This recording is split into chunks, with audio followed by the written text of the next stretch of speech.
इस सरकार में जो हरियाणा देश में मिसाल होता था विकास का, विकास के हर श्रेणी में हम देश में सबसे आगे के राज्यों में आते थे। विकास दर हमारा सबसे ज़्यादा था, प्रति व्यक्ति आय, प्रति व्यक्ति निवेश, खिलाड़ियों का मान सम्मान। देश में हरियाणा का उदाहरण दिया जाता था कि खिलाड़ियों का मान सम्मान हरियाणा में सबसे ज़्यादा है। कृषि उत्पादकता में, किसान के हकों के फैसले में, चाहे किसान के बिजली के बिलों की 1600 करोड़ के माफ़ी की बात हो जो कांग्रेस के राज में हुआ था, चाहे कोऑपरेटिव के कर्ज माफ़ी की बात हो, देश में हरियाणा का उदाहरण दिया जाता था। गरीब आदमी के कल्याणकारी योजनाओं में कांग्रेस की सरकार में 2014 से पहले देश में हरियाणा का प्रथम श्रेणी में नाम था। चाहे 100-100 गज के प्लॉट की बात हो, वो केवल हरियाणा में फैसला था। चाहे गरीब के मकान की बात हो, चाहे बड़े बुजुर्गों को देश में सबसे ज़्यादा पेंशन, लगातार 10 साल देश में सबसे ज़्यादा पेंशन उस समय हरियाणा में रही।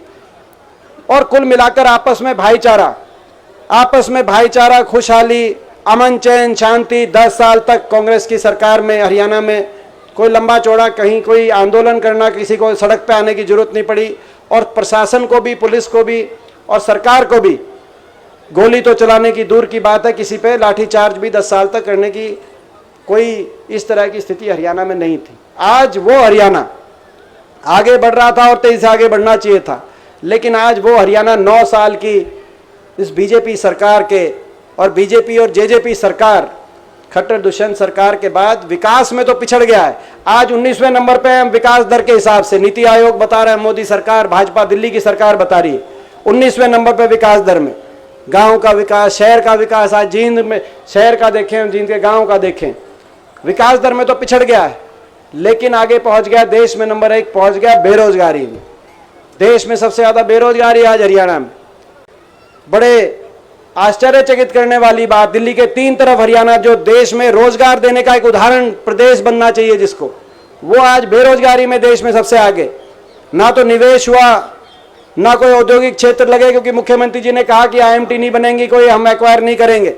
ना निवेश हुआ, ना प्राइवेट कंपनियां, ना इंडस्ट्री कंपनियां आई, ना सरकारी रोजगार उस अनुपात में आए जो आए, भर्ती घोटालों के भेंट चढ़ गए।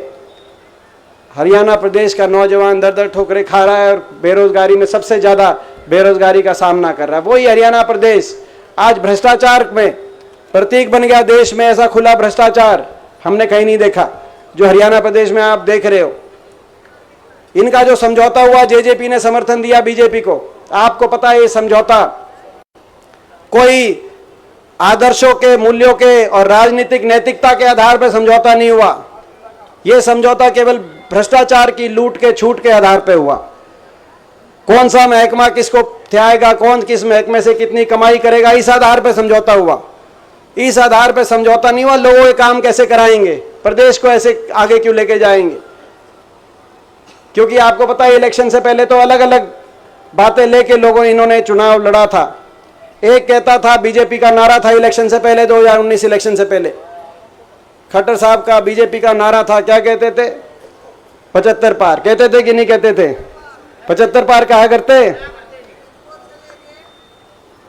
एक कहता था 75 पार, दूसरा कहता था बीजेपी को करो जमुना पार। क्या करता कि नहीं क्या करता जेजेपी वाले?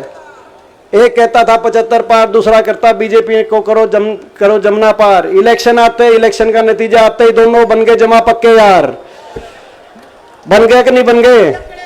दोनों बन गए जमा पक्के यार।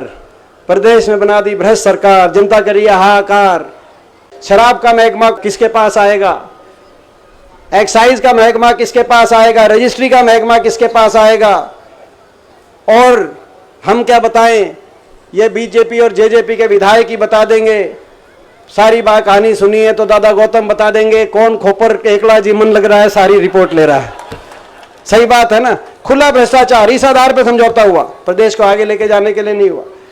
और भ्रष्टाचार की भेंट चढ़ गई हरियाणा प्रदेश। आज बेरोजगारी में, भ्रष्टाचार में लूटने लगे, महंगाई में हर घर का बजट बिगाड़ दिया। हमारे समय एक ऐड आती थी बीजेपी की, जब हमारी सरकार थी, 400 रुपए का सिलेंडर था, फोटो आती थी सिलेंडर की और ऊपर लिखा होता था बहुत हुई महंगाई की मार अब की बार बीजेपी सरकार। मेरा विश्वास है सरकार बदली, सबसे बड़ी ऐड थी बीजेपी की, तो सिलेंडर 400 से सस्ता हो गया होगा। हैं मेरा पूरा 400 तो सस्ता हो लिया होगा, सिलेंडर नहीं हो लिया है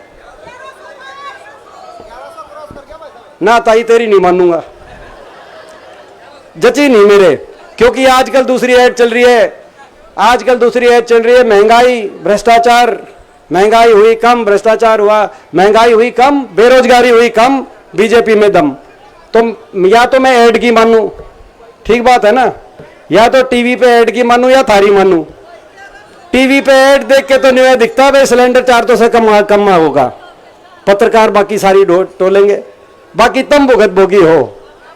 तो आज हर घर का बजट बिगड़ गया, भ्रष्टाचार, बेरोजगारी, महंगाई, विकास की पटरी से उतर गया। लेकिन जो सबसे दुख की बात हरियाणा प्रदेश के लिए है कि ऐसी सरकार आई जो अहंकार और घमंड में काम नहीं भी करते, लोग काम चला लेते हम, और काम नहीं भी करते, सबका मान सम्मान रखते, सबका मान सम्मान रखते, सबकी सुनते, सबके दुख सुख की सुनते तो भी चला लेते। लेकिन ऐसे लोग हरियाणा प्रदेश में इतने अहंकार में, भ्रष्टाचार में तो जुट गए और लोगों को भूल गए और हर वर्ग का अपमान करने का काम किया। पहली बार हर वर्ग को इतना अपमानित होना पड़ा है। किसान एक साल तक, किसान आंदोलन में एक साल तक सड़क पे बैठा रहा, 750 घरों के चूल्हे बुझ गए, चिराग बुझ गए, 750 लाश वापस आई इन धरनों से किसान आंदोलन में। लेकिन किसी ने सुध नहीं ली, किसी ने पूछा भी नहीं।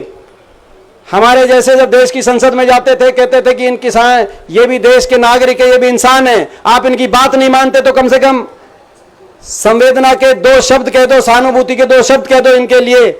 आप कह दो कि आप इनकी बात नहीं मानते, लेकिन हमें दुख है कि इतना धरना देना पड़ रहा है और एक एक लाशें जो वापस जा रही हैं 750, किसी का कोई बाप था, कोई किसी का बेटा था, किसी का भाई था, कोई किसी का पति था। एक एक घर में जाकर उसके बाद हम उनसे आंसू पोंछते थे। और मैं धन्यवाद करता हूं हुड्डा साहब का इस बात में कि पूरे देश में फैसला लिया कि इन परिवारों को अकेला नहीं पड़ने देंगे। 2-2 लाख की कांग्रेस विधायक दल की तरफ से सारे इकट्ठे करके 2-2 लाख की मदद करेंगे, क्योंकि उनको कोई पूछने नहीं आ रहा था। वो भी किसी का परिवार था, उनके जाके हम मदद करते थे, आंसू पोंछते थे। और जब जाके संसद में इनकी बात कहते थे तो संसद के अंदर मजाक उड़ाया जाता था, खिल्ली उड़ाई जाती थी, ताने मारे जाते थे, निशाने पे लिया जाता था, अपमानित करने का काम किया। किसान एक साल तक बैठा रहा, किसान को अपमानित किया। गरीब, मनरेगा का बजट 1/3 कर दिया, ग्रामीण चौकीदार, सफाई कर्मचारी करनाल में गए, उन पे लाठीचार्ज। हमारे प्रदेश का कर्मचारी, अभी एक 2 हफ्ते पहले कर्मचारी जा रहे थे पंचकुला में ओल्ड पेंशन स्कीम मांगने, उन पे लाठीचार्ज। स्कूल के छोटे छोटे बच्चे, 9 साल तक स्कूल में शिक्षकों की भर्ती नहीं हुई, बच्चों को धरना पे बैठना पड़ा। कोई ऐसा वर्ग नहीं जो इस सरकार में सड़क पे आया ना। स्कूल के छोटे छोटे बच्चों से लेकर बड़े बुजुर्गों की पेंशन कट गई, 5 लाख बड़े बुजुर्गों की पेंशन कट गई, उनको प्रदर्शन निकालना पड़ा, धरने निकालने पड़े। रोहतक में एक प्रदर्शन निकल रहा था जिसका नाम रखा जा रहा था कि थारा फूफा जिंदा है, वो मृतक घोषित हो गए थे, उनका प्रदर्शन का नाम था, आपने भी देखा होगा। बड़े बुजुर्गों से लेकर छोटे बच्चों तक, किसान से लेकर कर्मचारी तक, व्यापारी, छोटे व्यापारी से लेकर मजदूर तक, और मजदूर से लेकर खिलाड़ियों तक, हमारे देश की शान खिलाड़ी जो ओलंपिक के सारे मेडल विजेता, उनको भी बैठना पड़ा जंतर मंतर पे। और वो भी जब जंतर मंतर पे बैठे तो उनका भी अपमान, एक बीजेपी के एमपी ने कहा कि ये एक विशेष प्रदेश से हैं। अरे ओलंपिक में जब मेडल जीत रहे थे, जब ओलंपिक में देश जन गण मन का गाना पूरी दुनिया में गूंज रहा था, तिरंगा पूरी दुनिया में ऊपर उठ रहा था, तब तो उनका कोई, वो कहां से आते हैं, कौन है, किस परिवार से आते हैं, उस समय तो कोई नहीं पूछ रहा था। लेकिन जब वो उनके मान सम्मान, इज्जत, 9 साल से पदक लाओ पद पाओ नीति बंद पड़ी है। किसी एक खिलाड़ी को भी मैं पूछना चाहता हूं, इस सरकार से इतना बड़ा अन्याय है। 9 साल से एक खिलाड़ी को इन्होंने नियुक्ति नहीं दी।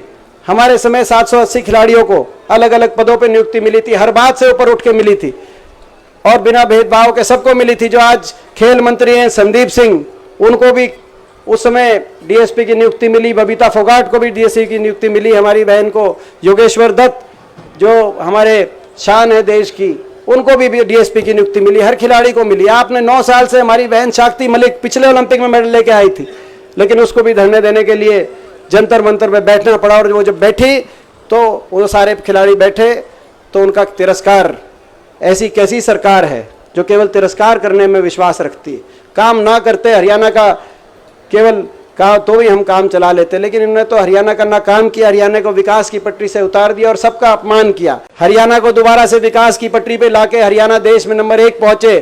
कुछ संकल्प लेके हम चल रहे हैं और इसीलिए हमने एक कार्यक्रम शुरू किया, हाथ से हाथ जोड़ो। मैं वो 3-4 संकल्प कहते हुए अपनी बात समाप्त करता हूँ। हरियाणा में हमारे जो संकल्प है, हाथ से हाथ जोड़ो, क्या मतलब है? हाथ से हाथ जोड़ो, पहला संकल्प, हरियाणा के हर नागरिक को दूसरे नागरिक से प्यार प्रेम की डोर से जोड़ो, धर्म जाति से ऊपर उठ के हाथ से हाथ जोड़ो, हाथ से हाथ जोड़ो। दूसरा संकल्प, गरीब आदमी को 100 गज के प्लॉट और 2 कमरे के सरकार जो प्लॉट मिल गए, हमारे समय 4 लाख इन्होंने स्कीम बंद कर दी, उस स्कीम को दोबारा शुरू करेंगे। जो वंचित परिवार रह गए और जहां प्लॉट मिल गए थे वहां 2 कमरे का सरकारी मकान बनवा के देंगे। गरीब आदमी को 100 गज के प्लॉट और 2 कमरे के मकान से जोड़ो, हाथ से हाथ जोड़ो, हाथ से हाथ जोड़ो, हाथ से हाथ जोड़ो। किसान को, हरियाणा किसान को एमएसपी की गारंटी, गन्ने का सर्वाधिक भाव और मान सम्मान से जोड़ो, हाथ से हाथ जोड़ो। किसान के लिए संकल्प, हाथ से हाथ जोड़ो। आज महंगाई का चक्कर तोड़ो, महंगाई ने सबको, सारे घरों के बजट बिगाड़ दिए। जो अभी सिलेंडर की बात चल रही थी तो, और बिजली, हरियाणा में इतने इतने बिल आ रहे हैं। भ्रष्टाचार की लोग बात करते हैं, हमारे समय एक समझौता हुआ था हरियाणा के अंदर, 2 रुपए 94 पैसे के हिसाब से 25 साल तक एक कंपनी को हरियाणा को बिल देना चाहिए था, बिजली देनी थी। मगर उस कंपनी ने अपनी मर्जी से बिजली देनी बंद कर दी और हरियाणा सरकार ने 11-11 रुपए यूनिट तक की बिजली बाहर से लेनी पड़ी। और फिर ये पूछते हैं कि 3 लाख करोड़ का कर्जा जो हरियाणा पे चढ़ गया, कैसे चढ़ गया? बाहर से बिजली लेनी पड़ी और हरियाणा के उपभोक्ता को देनी पड़ी। आपका और हमारा पैसा, हरियाणा के हर नागरिक का पैसा, और उस कंपनी को, बड़े उद्योगपति घरानों को फायदे पहुंचाने की बात करते हैं। आपको भी पता है वो कंपनी कौन सी थी। मैं आप सबसे पूछना चाहता हूं, 1 साल आपका सोचने विचारने का, हम तो लड़ रहे हैं इनसे, हम तो लड़ रहे हैं। अकेलापन भी महसूस होता है कई बार संसद में जब जाके इनके खिलाफ लड़ाई लड़ते हैं, क्योंकि हरियाणा में 15 सांसद है, 14 बीजेपी के, राज्यसभा लोकसभा मिलाकर। तो जब कभी इनसे लड़ाई लड़ने के लिए वहां पे खड़े होते हैं तो अकेलापन भी मेरे को महसूस होता है। लेकिन मैं आपसे पूछना चाहता हूं, इस लड़ाई में, प्रदेश में बदलाव परिवर्तन की इस लड़ाई में, आखिरी 1 साल में, भाई ये लड़ाई आप कहोगे, आपका साथ और आपका आशीर्वाद अगर होगा, आपका साथ आपका आशीर्वाद मिलेगा तो इस लड़ाई को, तो भाई मैं पूछना चाहता हूं, ये लड़ाई लड़े या कि नहीं लड़े, मैं आपसे सबसे पूछना चाहता हूं। क्योंकि आज प्रदेश में लोग बदलाव चाहते हैं।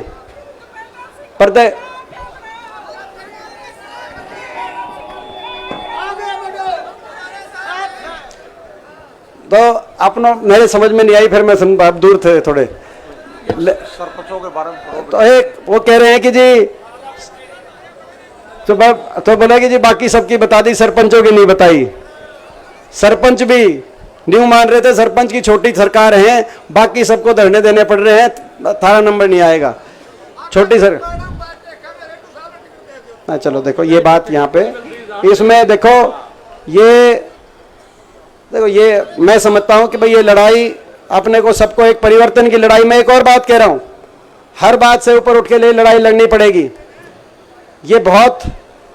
ये जो इलेक्शन है आने वाले समय का, इस बार का इलेक्शन, ये आपके आने वाले भविष्य, हरियाणा की अगली भविष्य, आपकी अगली आने वाली पीढ़ियों के भविष्य को का फैसला करने वाला इलेक्शन है, बहुत जरूरी इलेक्शन है। जैसे पिछली बार सरकार बनते 1600 करोड़ के बिजली के बिल माफ किए थे, ये भी हमारा संकल्प है, हाथ से हाथ जोड़ो, यानी कि हर हरियाणा के परिवार को 300 यूनिट फ्री बिजली से जोड़ो, हाथ से हाथ जोड़ो, ताकि एक महंगाई में एक राहत मिले।